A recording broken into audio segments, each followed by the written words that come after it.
All right, one day of Corona University under your belt. I hope it went well. I know it was weird. It had to have been weird for you. It was weird for me, and I've done this before. You guys, I mean, you're basically in class one day, and the next year you're homeschooled. So we'll get through it. It won't last forever. Before long, it'll be just a blip on the radar. But try to enjoy the, it's a little different. So enjoy that, if for no other reason. I do want to go over yesterday's assignment. Make sure we have all the terms down correctly. Some of you got them right. Some of you got them wrong. And then there's a whole bunch of you that got them right, but out of context. So we want to make sure we understand what the conversation really is. Make sure that you're checking for your assignments for me every morning. They will post every morning at 7 o'clock sharp. You'll have until midnight, well, technically 11:59 p.m. the same day to do it. So you have all day long to do it. 30 minutes worth of work. Just knock it out and be done with it. But you do have all day long to do it. When the deadline comes, I'm not extending it. So if you haven't done the work, it will become 0 for that assignment. And these grades are going in RidWeb. These are actual honest to goodness grades, just as if you were in the class. So you're going to have a new assignment from me every day. Make sure you're checking for them. So now let's get to the terms. Okay. Etruscans. The Etruscans were some of the earliest rulers over Rome. In fact, they were the kings that were eventually overthrown, ushering in the new Roman Republic at the end of the Etruscan kingdoms. They greatly influenced Roman culture. So a lot of what we look at today as Roman really goes back to the Etruscans. The Latins, yes, Latin was a language, but in this case, it was the people who spoke the language. The Latins were the people who actually built the city of Rome. We've talked a lot about city-states before. You know what a city-state is. It's an independent state that kind of runs itself separate from surrounding states. They usually are part of a larger group. They speak the same language. Typically, they worship the same gods, but they have their own independently run governments. That's what we have going on with the Latins and later on with the Etruscans. They're basically tribal. But then within that tribe, one head of the tribe would rise above all the others. That person would be a king.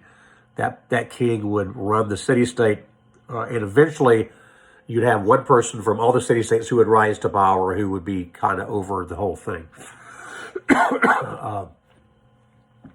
They usually built on on hills. They usually were walled cities because that's safe and strategic. And in the middle of those cities would be a central area built where people could get together and conduct business, sell things, do government, worship together, socialize together.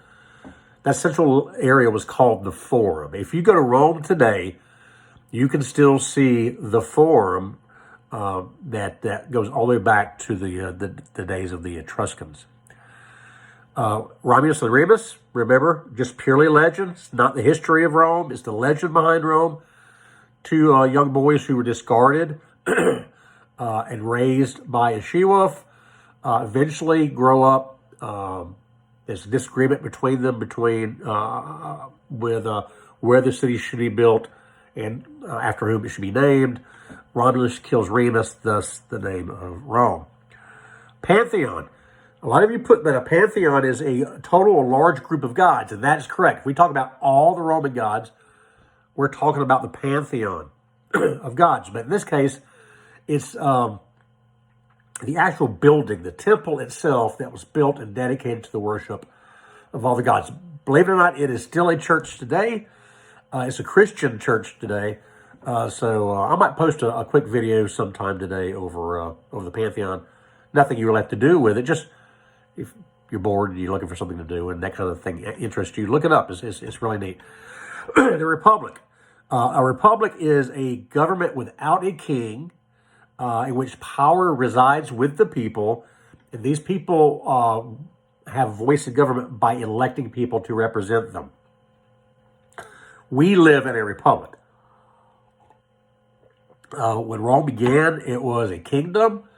And then with the fall of the last Etruscan king, they decided they didn't want any more kings, and they wanted to have a republic. So they put that form of government into place. Plebeians. Plebeians were the lower class. In Rome, if you were a citizen, you fell in one of two categories. Now, there are a lot of people who weren't citizens. Women were not citizens. Slaves were not citizens. But if you were a citizen, you were either a plebeian or a patrician. The patricians were the upper class, the nobility, the rich people. They had all the power because they owned all the stuff. The plebeians were the lower class. The vast majority of people were plebeians, with a small minority of families that kind of actually ran everything, were the patricians. The governmental body that kind of ran things that were made up of patricians, that was the Senate. They made the rules.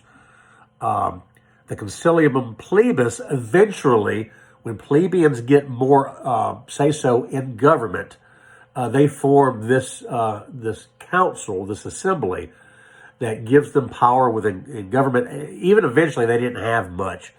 But eventually, they're going to get more power, and we're going to talk about how that happens later, how they get the power of veto and what the law of the 12 tables was. And that's going to be part of your assignment that if you haven't already seen it, you're going to see today.